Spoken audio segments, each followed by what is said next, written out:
Welcome once again to the WrestleCord News Break. I am Ryan here. It is May 2nd, 2026, and let's talk about what happened on Smackdown last night. We had first Jacy Jayne getting a surprising win over Charlotte Flair. Before the match, there was a backstage segment with Charlotte Alexa. We had Rhea come in.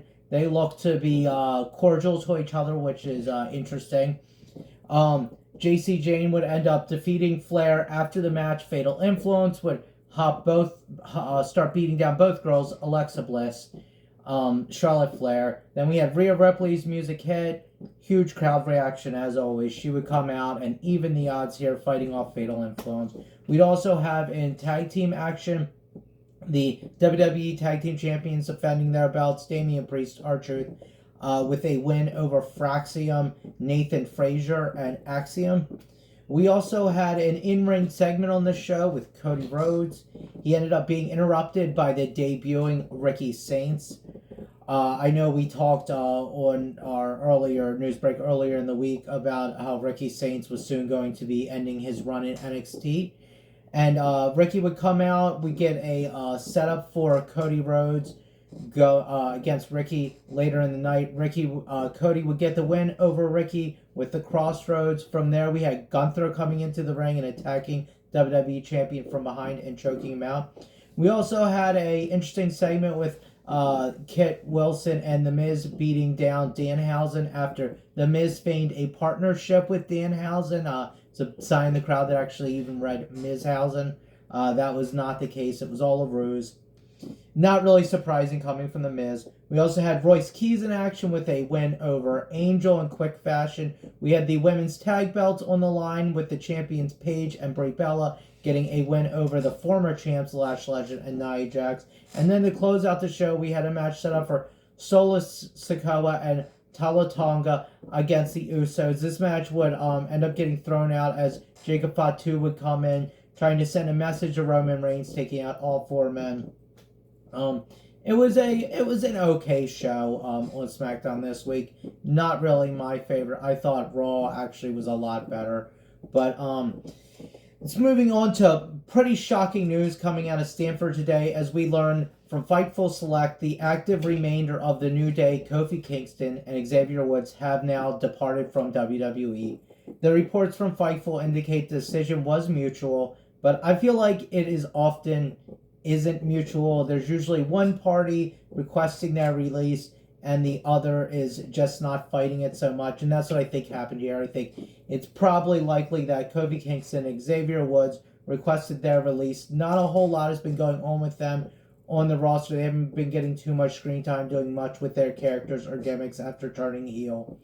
So, pretty crazy report considering how long the New Days have been around in WWE. They've been a faction itself since 2014, so 12 years now. Of course, Big E leaving just a few years ago after needing to retire due to his neck injury.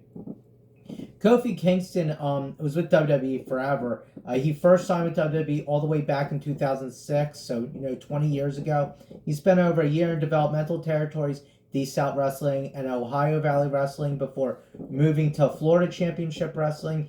He would make his WWE on-screen debut in a series of vignettes on ECW television before making his in-ring debut against a local Virginia talent, David Owen, on the January 22nd, 2008 episode of ECW on Sci-Fi.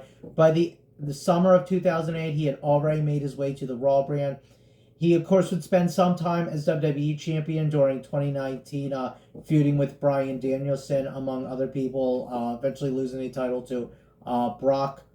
As of late, he had been running, like I said, that heel gimmick with the New Day, with his New Day partner, Kofi Kingston, as basically 2/3 of that trios.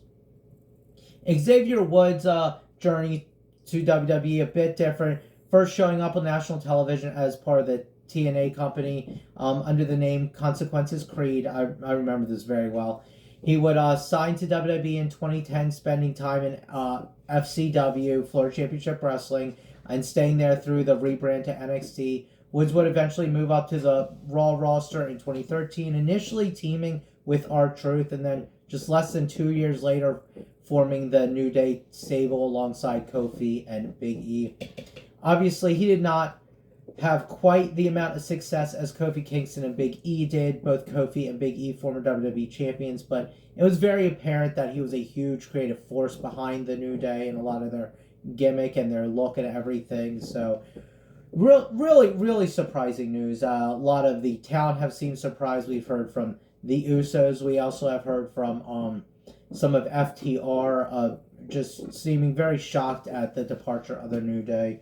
So I'm really curious to see as to where they're going to end up, if they're going to stay together as a tag team, if they're going to pursue solo ventures, or what's going to happen. I'm sure AEW would welcome them in with open arms.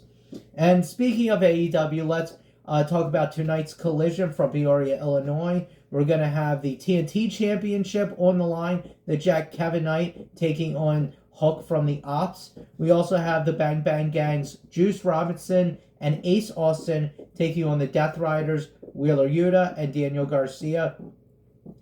Also, the other part of the Death Riders will team up with the Dogs tonight in a big six-man match against the Rascals and Top Flight.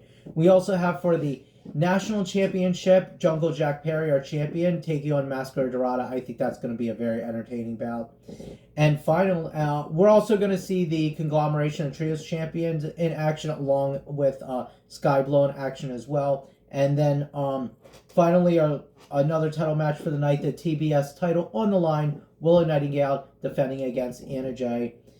And then, folks, finally, in really heartbreaking news, we've learned that Tanaya Brooks, better known as Rebel, not Reba, has unfortunately been diagnosed with terminal ALS. Tomorrow, I will bring you a more in-depth special report from the WrestleCord news break on this. We're going to delve into the life and career of Tanaya Brooks.